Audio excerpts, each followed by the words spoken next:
And thanks to At Home for joining us this hour. Happy to have you here this Thursday night. The book is apparently called Disloyal, which is a good title. He tweeted out a picture of the cover of it today. You can see on the cover there's Michael Cohen's very familiar face. You also see the prison bars, unsubtle, and then the title, Disloyal, a Memoir, the true story of the former personal attorney to President Donald J. Trump. I think it's helpful to note at the outset that a federal judge ruled very recently that the U.S. Justice Department, under Attorney General William Barr, basically concocted a false pretext to lock Michael Cohen back up in prison, when the real reason that they locked him back up in prison was specifically to try to stop him from publishing this book.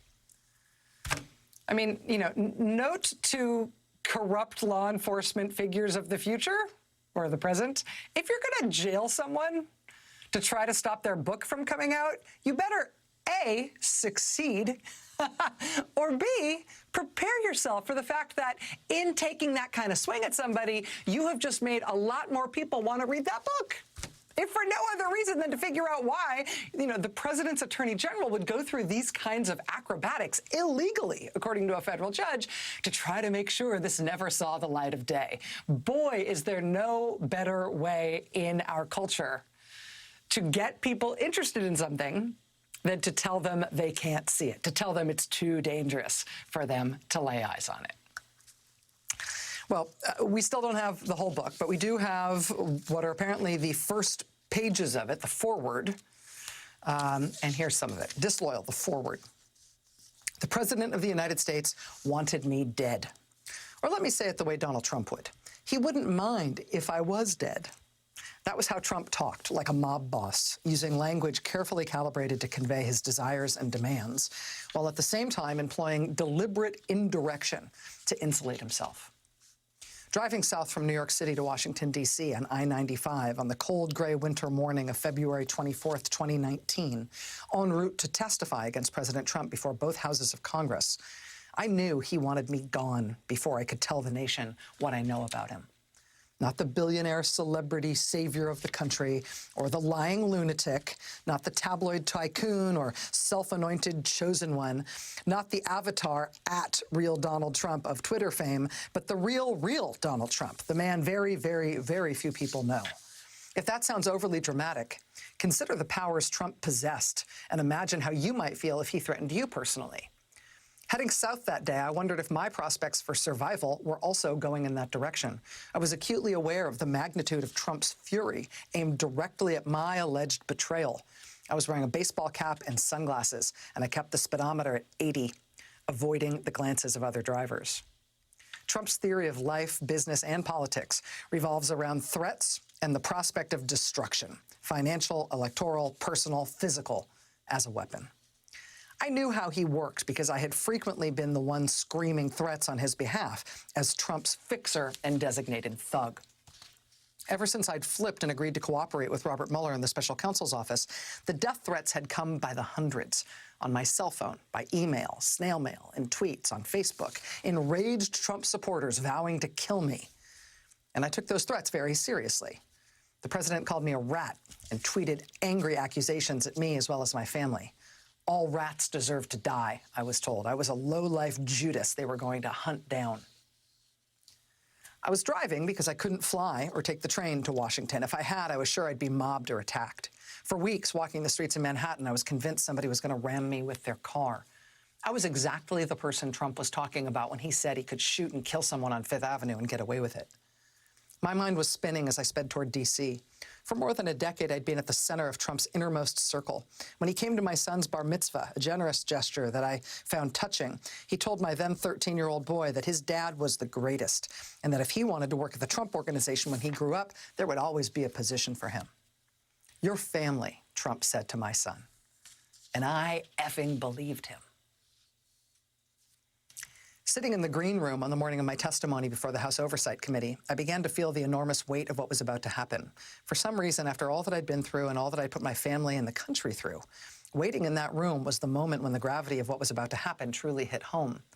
The United States was being torn apart, its political and cultural and mental well-being threatened by a clear and present danger named Donald Trump. and I had played a central role in creating this new reality.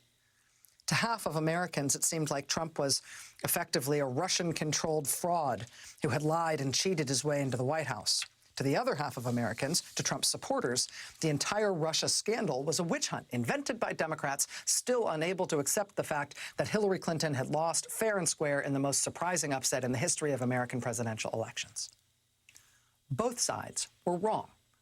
I knew that the reality was much more complicated and dangerous. Trump had colluded with the Russians, but not in the sophisticated ways imagined by his detractors. I also knew that the Mueller investigation was not a witch hunt. Trump had cheated in the election with Russian connivance, as you will discover in these pages. Because doing anything, and I mean anything, to win has always been his business model and his way of life. Trump had also continued to pursue a major real estate deal in Moscow during the campaign. He attempted to insinuate himself into the world of President Vladimir Putin and his coterie of corrupt billionaire oligarchs. I know because I personally ran that deal and kept Trump and his children closely informed of all updates, even as the candidate blatantly lied to the American people, saying, "There's no Russian collusion. I have no dealings with Russia." The one thing I can say with absolute certainty is that whatever you may have heard or thought about me, you don't know me or my story or the Donald Trump that I know. For more than a decade, I was Trump's first call every morning and his last call every night. I was in and out of Trump's office on the 26th floor of the Trump Tower as many as 50 times a day, tending to his every demand. Our cell phones had the same address books, our contacts so entwined, overlapping, and intimate that part of my job was to deal with the endless queries and requests, however large or small, from Trump's rich and famous acquaintances. I called any and all of the people he spoke to, most often on his behalf as his attorney and emissary, and everyone knew that when I spoke to them, it was as good as if they were talking directly to Trump. Apart from his wife and children, I knew Trump better than anybody else did. In some ways, I knew him better even than his family did, because I bore witness to the real man in strip clubs, shady business meetings, and in the unguarded moments when he revealed who he really was: a cheat, a liar, a fraud, a bully, a racist, a predator, a con man. There are reasons why there has never been an intimate portrait of Donald Trump the man. In part, it's because he has a million acquaintances and pals and hangers-on, but no real friends. He has no one he trusts to keep his secrets. For 10 years, he certainly had me, and I was always there for him. And look what happened to me. I urge you to really consider that fact. Trump has no true friends. He has lived his entire life avoiding and evading taking responsibility for his actions. He crushed or cheated all who stood in his way. But I know where the skeletons are buried, because I was the one who buried them. When Trump wanted to reach Russian President Vladimir Putin via a secret back channel, I was tasked with making the connection in my Keystone Cop fashion. I stiffed contractors on his behalf. I ripped off his business partners. I lied to his wife Melania to hide his sexual infidelities, and bullied and screamed at anyone who threatened Trump's path to power. From golden showers in a sex club in Vegas to tax fraud, to deals with corrupt officials from the former Soviet Union, to catch and kill conspiracies to silence Trump's clandestine lovers. I wasn't just a witness to the president's rise, I was an active and eager participant. As you read my story, you will no doubt ask yourself if you like me, or if you would act as I did. And the answer will frequently be no to both of those questions. But permit me to make a point. If you only read stories written by people you like, you will never be able to understand Donald Trump or the current state of the American soul. More than that, it's only by actually understanding my decisions and actions that you can get inside Trump's mind and understand his worldview. As anyone in law enforcement will tell you, it's only gangsters who can reveal the secrets of organized crime.